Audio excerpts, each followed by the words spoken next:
Welcome to the Working Musician series. This is all about becoming a working musician, not just playing guitar in your bedroom, not just dreaming about gigs, but actually getting out and doing those gigs and all the nuts and bolts of how to do that, how to get booked, how much money can you make, how do you put together an act, whether it's a solo act, a duo, or a band. And what kinds of gigs can you get? What kinds of venues can you play? All of the logistics of how to make that work. That's what this is about. This is not so much about being a musician so much as being a working musician, to the point where you could actually make it your career. And I can show you how to do that in some of my other videos. This one I'm really going to talk about how to be a solo musician, how to get a solo act going and get out and playing gigs and actually making some money doing it, and hopefully having fun doing it. Now, the types of gigs that I'm talking about are typically playing at restaurants and bars. What we're really talking about is local gigs that you can play pretty much all the time, every week, multiple times a week, if you know how to do it the right way. So what are the things that you need to put together an act like that? Well, the first question would be, what kind of music should you play? Well, keep in mind that you are playing at a bar or restaurant, and you have an audience there. These are not necessarily your fans per se. They could be, some of them might be, but most of them are just patrons of the restaurant or bar. They're there to have a drink for happy hour. Maybe they're there to eat dinner or have lunch if it's on a Sunday afternoon. But these are really patrons of the venue, and hopefully they like you too. And that's a different kind of gig than a concert gig. This is not the kind of thing where you have a fan base that comes out to see you specifically. They're already there at the venue, and your job is really to be there to entertain that audience and hopefully keep them there and keep them spending money and make them want to come back to the venue. That's why the venue hires you. So what kind of music should you play? Well, you're going to play music that they want to hear. Now, that doesn't mean you can't play some of your own music, but you need to mix that in with cover songs.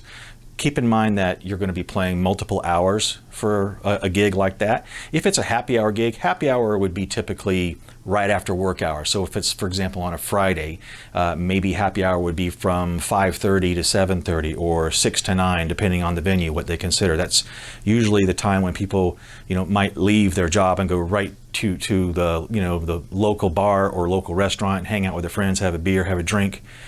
So they're going to get there right after work. So it's going to be 5:30, 6 o'clock by the time they start showing up. And by having live entertainment there, hopefully the venue can keep those people hanging around, and maybe they'll have dinner there as well. And that's why you're there, to entertain those people and to keep them there, make them want to stay there and hang out. A nighttime gig might go a little later than that. So if it was a Friday night, or if it's a Saturday night, you might be playing, maybe you'd start at 7 o'clock and go till 10 o'clock, or maybe even 8 to 11. I've done gigs like that as well. It just depends on the venue. Typically, you're going to be playing 3, maybe 4 hours as a solo act. So you got to have enough music to play that length of time. However, you do get to take breaks. It's pretty customary, pretty standard to do 45-minute sets. So you're going to do one set that's 45 minutes long. That's going to be about 11 or 12 songs typically, depending on the length of each song, obviously. And because you're a solo act, because you can do whatever you want. You can make extended versions of some songs. In those cases, you obviously would have fewer songs per set. But the point is, you're going to typically do a 45-minute set, and then maybe a 15-minute break, and then do another 45. So you're going to do 3 or 4 45-minute sets, depending on how many hours you actually have to play.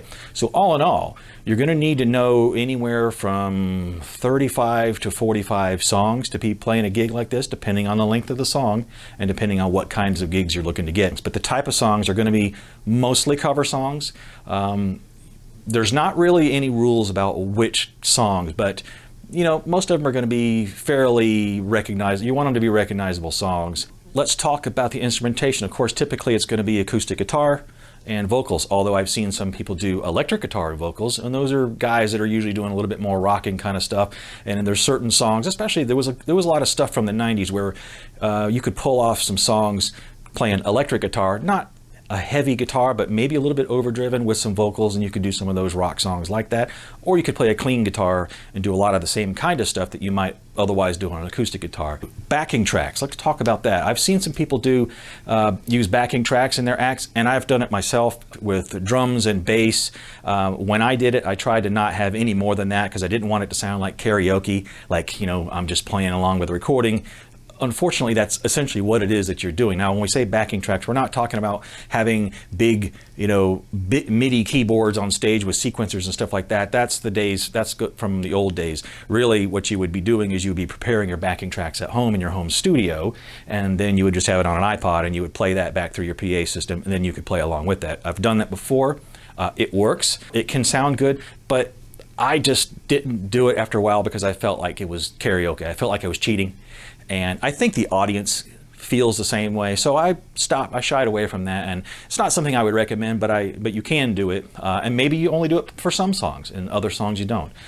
In addition to that, a lot of people these days, a lot of guys are doing the looping with the pedals, and they'll get some kind of unique rhythm going and they'll start building the layers on that. And they might do something completely original like that, or I've seen guys actually do cover songs, recognizable cover songs, after they build up the layers and they've got the rhythm going, then they start singing the vocals along with that. So that's an option as well. When can you do gigs? Well, which nights are we talking about? Well, typically Wednesday through Sunday are going to be the best gigs for this kind of an act. So Monday nights are usually very slow for bars and restaurants, so the chances of them having live music are almost zero. It rarely happens on a Monday.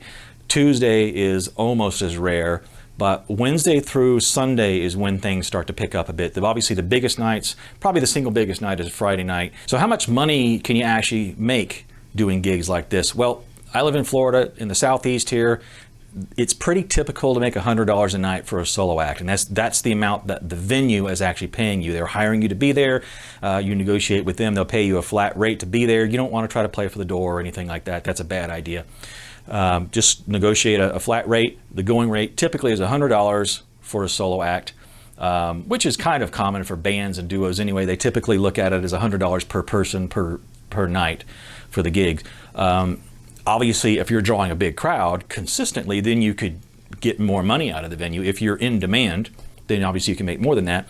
But if that's not the case, if you're basically just showing up and you're playing to the crowd that's already there at the venue, then $100 is pretty typical for the Southeast. You could make more than that also if it was a Friday night, maybe, and you're playing extra hours. Maybe you are starting earlier in the happy hour time, like 5:30 or 6, and maybe you're playing all the way to midnight, and maybe you work it out with the venue to say, hey, I'll play more than just 3 or 4 hours. I'll play 5 hours, and then just pay me a bit more. Pay me $150, maybe $200 for that night. Have a tip jar. Definitely have a tip jar. You will make tips as a solo act. That is the custom. People will tip you, and you'll get some good tips. It can be anywhere from, I think, $20 to $30 on the low end. 40 to 50 is probably typical, and I've hit $150 to $180 every once in a while, just in tips. So obviously that's a big increase, on top of that, maybe $100 that you're getting. The tip jar is real important. What should you have for a tip jar? Not glass. Glass can break. What I used to use is, those big tubs of cheese balls or something that you can get from Walmart or Target. It's a big square clear plastic tub with a screw lid. Empty that out. Take the lid off, wash it out, and just keep it a clear plastic tub. Put that on there, throw a dollar bill in there at the beginning of your gig, and then people will join in and they'll add money to it. It works great. If not that, maybe a clear plastic pitcher of some kind would also work. But definitely have a tip jar.